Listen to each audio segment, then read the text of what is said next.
So I want you to imagine, just for a second, being completely locked in a room that you can't leave.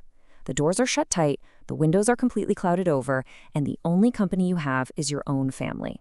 Oh, and the ghosts of literally every mistake, resentment, and sorrow you guys have ever shared. What does it actually feel like to be physically and psychologically trapped in a single room with your own traumatic past with absolutely no way out? Welcome to The Explainer. Today, we're diving deep into Eugene O'Neill's absolute masterpiece, Long Day's Journey into Night. But, instead of just looking at it as a tragic family drama, we're going to explore it as a literal masterclass in construction. We'll see exactly how O'Neill used the physical setting and stagecraft to build an inescapable psychological trap for the Tyrone family. Here's how we're going to break this down today. First, we'll look at the blueprint of realism. Second, unity of place. Third, the sanctuary of fog. Fourth, sound and fading light. And lastly, the final tableau. All right, kicking things off with Section 1, the blueprint of realism, or, as I like to call it, designing the pressure cooker. Now, what's really fascinating here is that O'Neill actually ditched his earlier experimental styles for this play, going all in on what we call faithful realism. And to pull this off, he strictly adheres to the classical Aristotelian Unities. That's the unities of time, place, and action. So by locking the narrative into one single plot, the family dealing with a Mother Mary's morphine relapse and the son Edmund's tuberculosis diagnosis, O'Neill builds this incredibly dense, claustrophobic pressure cooker. There are zero subplots to give you or the characters a breather. Every single word spoken is turned inward, basically exercising this traumatic past through one continuous, agonizing collapse. 15.5 hours. That is literally all it takes. We tracked this suffocating descent across a strict, single day in August 1912, starting at 8:30 in the morning and wrapping up at midnight. Seeing this happen in real time makes it feel so uncomfortably intimate and immediate.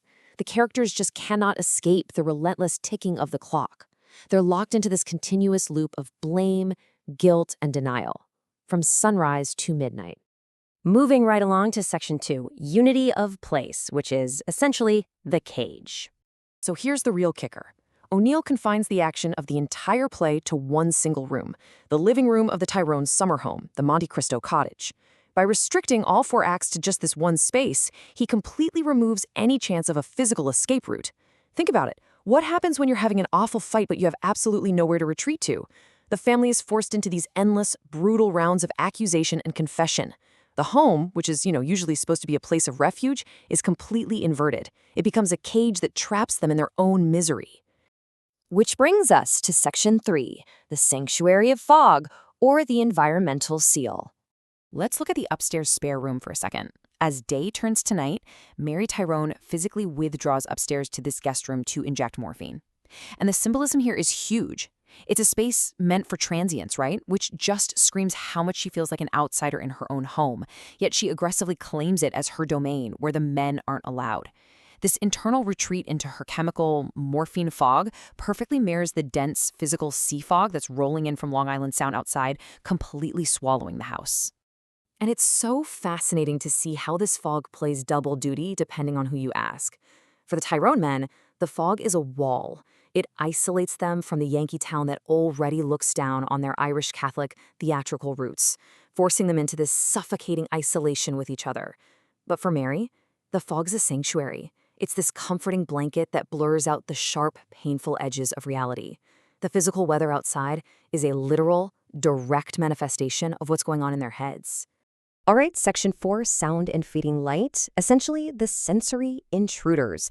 As that fog thickens outside, we get this new, incredibly invasive presence, the foghorn.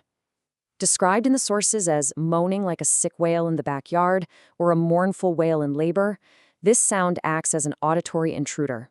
It's a constant, melancholic warning that just keeps disrupting the illusion. Every time Mary tries to fully detach and hide in the comforting fog of her past, that foghorn wails, completely shattering her peace and violently dragging her right back to the present. Mary absolutely nails this feeling when she says, and I quote, "It's the foghorn I hate. It won't let you alone. It keeps reminding you and warning you and calling you back." This is such a brilliant example of how O'Neill ties sensory sound design directly to the crushing emotional weight of reality. The foghorn is basically the voice of the outside world, a relentless pulse of truth that absolutely refuses to let this family hide in their addictions and their denials. And visually, the lighting does the exact same thing. O'Neill totally lures us in with this deceptive, false optimism in Act 1, the bright morning sunshine, the perfume of the morning.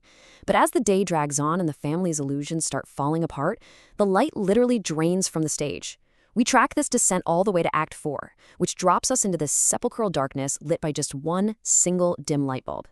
They're bathed in this tiny, pathetic circle of light surrounded by pitch black, which, by the way, is a direct nod to the father, James's infamous miserliness, an incredibly bleak symbol of their total social and emotional isolation. Finally, Section 5, the final tableau, a static image of despair. Let's just walk through this tragic ending step by step, because it's a gut punch.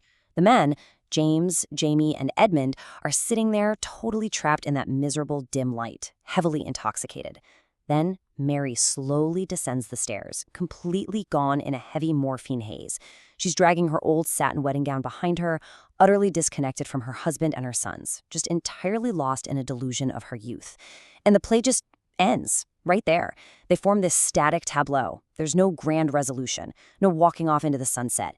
The physical constraints of this stage perfectly mirror their total emotional paralysis. They are quite literally frozen in a cyclical nightmare of their own making. Which really leaves us with this one massive question. Are the Tyrones truly trapped by the physical walls of the Monte Cristo cottage, the creeping fog, and the darkness? Or are they ultimately doomed by their own stubborn unwillingness to accept responsibility and actually change? O'Neill masterfully used the architecture of the stage itself as a mirror for human suffering, showing us that sometimes the absolute hardest prisons to escape are the ones we build for ourselves. Thanks so much for exploring this with me.